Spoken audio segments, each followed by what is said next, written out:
तैत्तिरीय उपनिषद की basically 3 chapter हैं और वो चैप्टर को हम वल्ली कहते हैं। पहली वल्ली को कहते हैं शिक्षा वल्ली, दूसरी वल्ली को ब्रह्मानंद वल्ली, तीसरी वल्ली को कहते हैं भृगु वल्ली।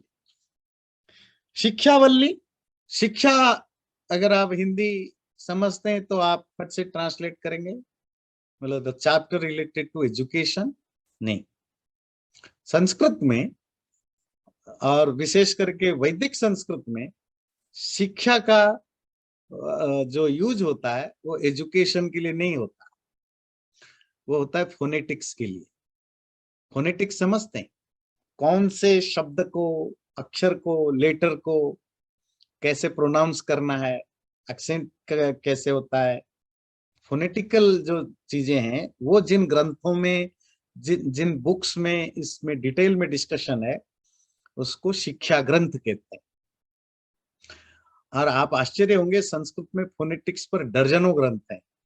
हर वो व्यक्ति को पढ़ना चाहिए, खास करके जो स्पीकर बनना चाहता है या लैंग्वेज में एक्सपर्ट बनना चाहता है, किसी भी लैंग्वेज में। ये सब संस्कृत में लिखा है, इसका मतलब नहीं कि संस्कृत लैंग्वेज को कैसे प्रोनाउंस किया जाए, नहीं। दुनिया में किसी भी लैंग्वेज को जब आप बोलते हैं, किसी भी टॉपिक पर जब आप स्पीच देते हैं एज ए स्पीकर, आप लैंग्वेज को बोलते समय किन किन चीजों को ध्यान रखना चाहिए, क्या गलतियां होती हैं, क्या सही होती हैं, इंटोनेशन का कैसे ध्यान रखें, किस चीज को कैसे प्रोनाउंस करें, कोई भी साउंड गले के, आपके मुंह में कौन से जगह से निकलने पर कौन सा साउंड क्लियर साउंड आता है, ये शिक्षा ग्रंथ होते हैं। तो वही शिक्षा वल्ली में शुरुआती शिक्षा वही है, फोनेटिक्स से रिलेटेड। आगे कुछ और भी चीजें हैं। ब्रह्मानंद वल्ली में, जैसे कि नाम से आपको पता चला ब्रह्मा आनंद, तो उसका टॉपिक भी ब्रह्मा और आनंद से रिलेटेड ही है।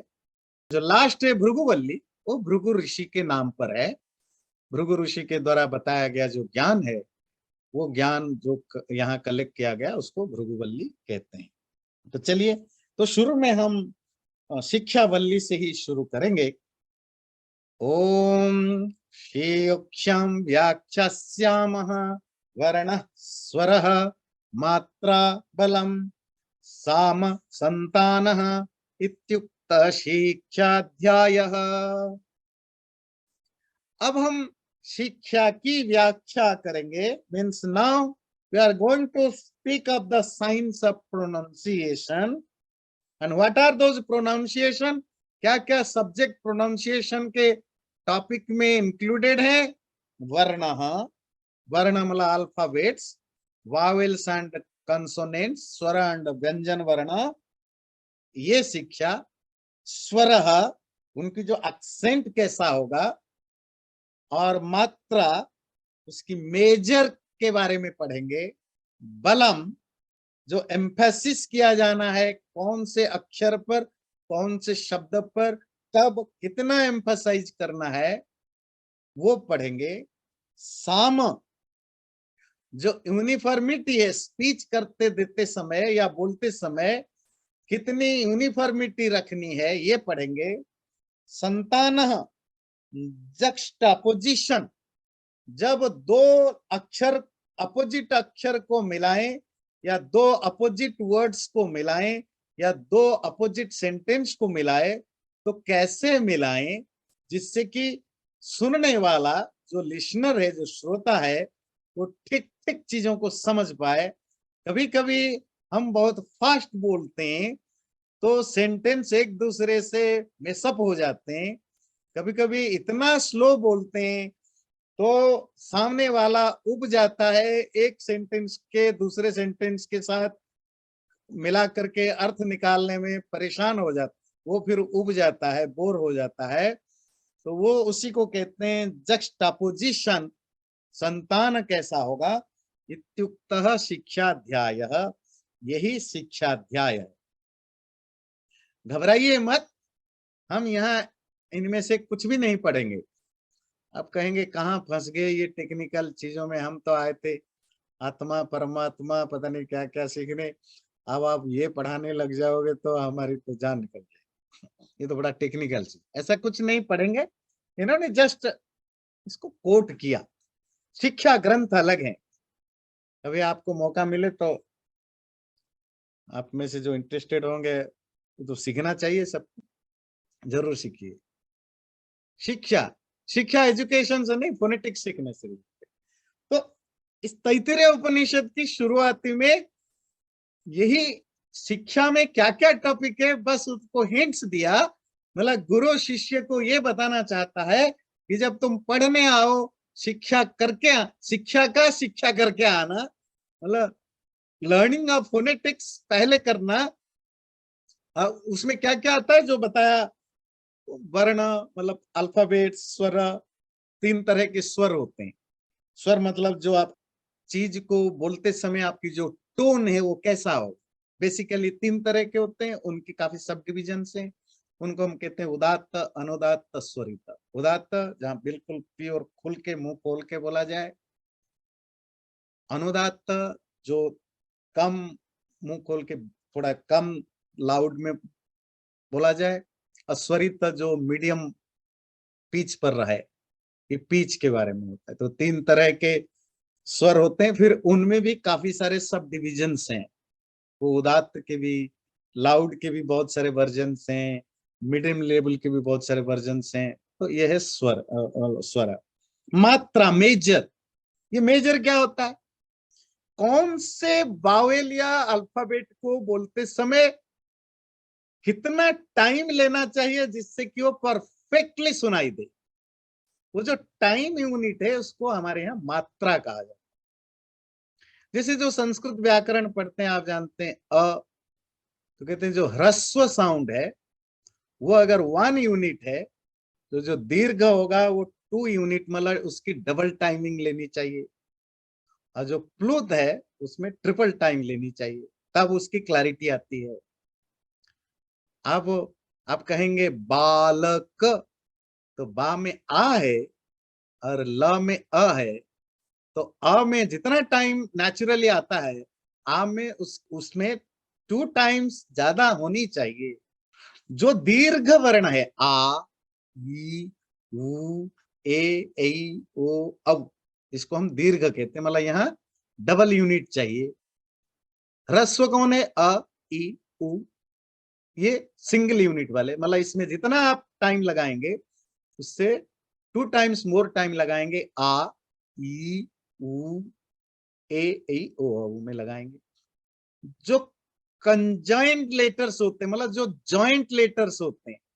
जॉइंट लेटर कैसे, आप में से मैं जैसे नाम देखूं श्री, अब श्री में कितने लेटर है, स।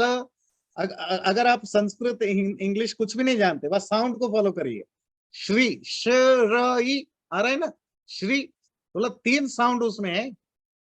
जब आप कहते हैं सूर्य, रिय, रिय, रिय में र, य, अ साउंड है, रिय, ये संयुक्त वर्ण कहते हैं। संयुक्त वर्ण समझते हैं, ऐसा लेटर जो एक से अधिक लेटर की कॉम्बिनेशन से बना है। क्ष, ज्य, शर्मा में जो मैं देख रहा हूं, शर्मा या नाम रमा, रमा, श ठीक है, रमा, रमा, रमा, आ गया ना 3 लेटर, एक कॉम्बिनेशन है। भद्र, द्र, द, र, द्र, इसको कहते हैं संयुक्त वर्ण, मतलब एक से अधिक लेटर की कॉम्बिनेशन है। इनको कैसे बोला जाए, कहते हैं जब संयुक्त वर्ण होगा, कंबाइंड लेटर, उसका जो पहला लेटर है उसको आप ज्यादा टाइम देंगे, ज्यादा टाइम। भद्रा, देखिए आप अगर मेजर कर सकते हैं तो आप देखेंगे द पर मेरी टाइमिंग ज्यादा गई। भद्रा, शर्मा, श्री, है ना, सूर्य, रप, इतनी जो भी नॉर्मल साउंड है अगर आप मेजर कर सकते हैं, नोट करके रिकॉर्ड करके आप देखेंगे, तो जो संयुक्त वर्ण है उसके पहले लेटर को आप थोड़े ज्यादा टाइम देते हैं। संयुक्ताद्यम, दीर्घम, जिसमें नाजल साउंड जो करते हैं वो किसी भी भाषा में, तो वो उसको लंबा करना होता है। जिसमें विसर्ग साउंड है वो संस्कृत में तो विसर्ग है क, तो वो उसमें भी टाइम टेकिंग है। तो ऐसे बहुत सारे रूल, इसी को हम कहते हैं मात्रा, टाइम यूनिट। बलम क्या है?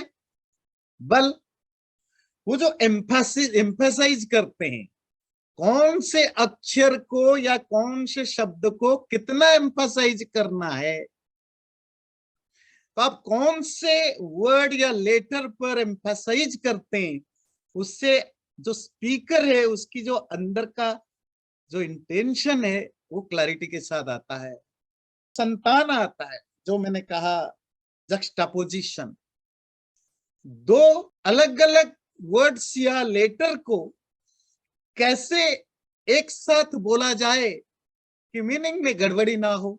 हम कभी कभी इतने फास्ट बोलते हैं व इतना धीमा बोलते हैं कि अर्थ निकलता नहीं। कि कैसे आप वर्ड्स को थोड़ी फास्ट बोल दे तो उसकी अलग मीनिंग हो जाती है, थोड़ी रुक के बोले, ब्रेक देकर बोले तो उसकी अलग मीनिंग निकलती है। ये जो कॉम्बिनेशन है वर्ड्स की, सेंटेंस की, लेटर की, उसमें कैसे आपको ध्यान रखना है। तो ये ओवरऑल जो चीजें, ये सारी चीजें शिक्षा का सब्जेक्ट है। अगर आपको किसी को इंटरेस्ट है तो पढ़ाएंगे, छोटी छोटी बुक्स होती हैं, 2-3 क्लास में पूरी हो जाती है। इसी को कहते हैं शिक्षा। तो गुरु यहाँ कहना चाहता है कि पढ़ने से पहले शिक्षा को ठीक ठीक समझ लेना। हम अगला जो सहनौ यशः सहनौ ब्रह्म वर्चसम अथातः संहिताय उपनिषदं व्याख्यास्यामः पंचस्वधिकरणेषु। ये एक अलग टॉपिक है। जैसे कि मैंने कहा तैत्तिरीय उपनिषद, जितने अभी तक आपने उपनिषद पढ़ा उससे बड़ा यूनिक चीजें हैं, यूनिक सब्जेक्ट भी होंगे, यूनिक वे ऑफ एक्सप्रेशन भी है, बिल्कुल अलग टाइप की चीजें हैं। पहले तो वो एक तरह का शिष्य का इन्वोकेशन है, और वो इन्वोकेशन है सहनौ यशः। जैसे आप बोलते हैं ना सहना भवतु सहनौ भुनक्तु, सेम यही है। नौ मतलब हम दोनों का, अफ बोथ ऑफ अस, सह टुगेदर, यश हो, हम दोनों के साथ साथ फेम हो। फेम किससे रिलेटेड है? ज्ञान से रिलेटेड है। सहनौ ब्रह्म वर्चसम, हम दोनों का साथ साथ, ब्रह्म कहते हैं स्पिरिचुअल, वर्चस कहते हैं प्रेमिनेंस, हम दोनों की साथ साथ स्पिरिचुअल प्रेमिनेंस बने। अब अथ इसके बाद संहिताया उपनिषदम व्याख्यास्याम, जो संहिता है, जक्सटापोजिशन जिसको आप पढ़ रहे थे, दो अपोजिट चीजों की जो कॉम्बिनेशन है, और वो कॉम्बिनेशन अगर सही ढंग से हो वो अच्छा रिजल्ट देता है। वो जो संहिता है, जिसकी जो सार है, वो अब हम बताने बताने जा रहे हैं। और कैसे बताएंगे? पंचसु अधिकरणेषु, 5 टॉपिक के बेस पर हम आपको संहिता के बारे में बताएंगे। एक से अधिक चीजों के मिलने को संहिता कहते हैं।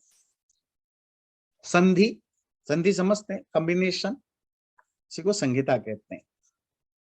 ये जो संसार है ये संहिता है, कॉम्बिनेशन है। आपकी लाइफ भी संहिता है। वेदों का, 4 वेदों का दूसरा नाम क्या है? संहिता। ऋक संहिता, यजुर संहिता। क्यों? कलेक्शन ऑफ मंत्राज है, कलेक्शन, मिक्स है। और संहिता जक्सटापोजिशन, अर्थात दो अलग अलग चीज जिनका वैसे कोई बहुत ज्यादा सिमिलरिटीज नहीं है, पर वो सिमिलरिटीज ना होने वाले दो अलग अलग चीजों का एक प्रॉपर वे में जो कॉम्बिनेशन होता है उसी को संहिता कहते हैं। और उसे होता क्या है? उससे कोई नई चीज बनती है। आप लेमन लेते हैं, नींबू, पानी, नमक, चीनी, क्या क्या सिमिलरिटीज है? कुछ नहीं। नींबू बिल्कुल अलग चीज है, चीनी बिल्कुल अलग चीज है, नमक अलग चीज है, पानी अलग चीज है। जब ये चारों को आप एक प्रॉपर वे में मिक्स करते हैं, संगीता हो जाती है, तो एक बढ़िया चीज बनता है, नींबू पानी, लेमनेड बनता है। आपका घर बना है, देखिए किसका किसके साथ क्या सिमिलरिटीज है। ईंट का लकड़ी के साथ क्या कनेक्शन है, लकड़ी का लोहे के साथ क्या कनेक्शन है कुछ नहीं ना। पर संगीता, आप जहां जहां भी काम करते हैं, प्रोजेक्ट लेते हैं, तो वहाँ इलेक्ट्रिशियन की भी जरूरत है, वहाँ आईटी वाले की भी जरूरत है, वहाँ मैकेनिकल की भी जरूरत है। मतलब बहुत सारे अलग अलग विचार, अलग अलग ज्ञान, अलग अलग एबिलिटी, अलग अलग स्किल, अलग अलग नेचर वाले लोगों का एक प्रॉपर वे में जो कॉम्बिनेशन होता है तो कुछ ना कुछ बनता है। ये जो संहिता इसी को कहते हैं। इस संहिता की अब हम व्याख्या करेंगे।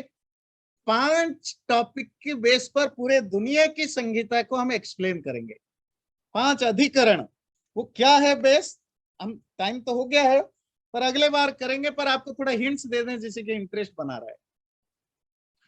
अधिलोकम, अधिज्योतिषम, अधिविद्यम, अधिप्रजम, अध्यात्मम। एक तो हम लेंगे लोक से रिलेटेड, लोक कहते हैं वर्ल्ड, ये जो संसार है, ये संसार से रिलेटेड एक संहिता, एक कॉम्बिनेशन की चर्चा करेंगे। अधिज्योतिषम, ये जो लाइटिंग, जैसे ये सूरज है, स्टार्स हैं, जो लुमिनियस बॉडीज हैं उनसे रिलेटेड एक संगीता की बात करेंगे। अधिविद्यम, विद्या जो नॉलेज, जो ज्ञान हमारे आपके पास है, वो भी एक संगीता है, वो भी एक कलेक्शन से ही बनता है। अधिप्रजम, ये जो बच्चे पैदा होते हैं, प्रोजेनी, ये भी एक संगीता, एक कलेक्शन कॉम्बिनेशन से होते हैं। और अध्यात्मम, यहाँ अध्यात्म वाला आत्मा नहीं, बॉडी, ये जो आपकी फिजिकल चीजें हैं वो भी एक कॉम्बिनेशन से बनते हैं। ये 5 चीजों को बेस बनाकर हम आगे चर्चा करेंगे। क्या है हम अगले बार पढ़ेंगे। चैनल को सब्सक्राइब जरूर करें और वीडियो अच्छा लगे लाइक भी जरूर करें।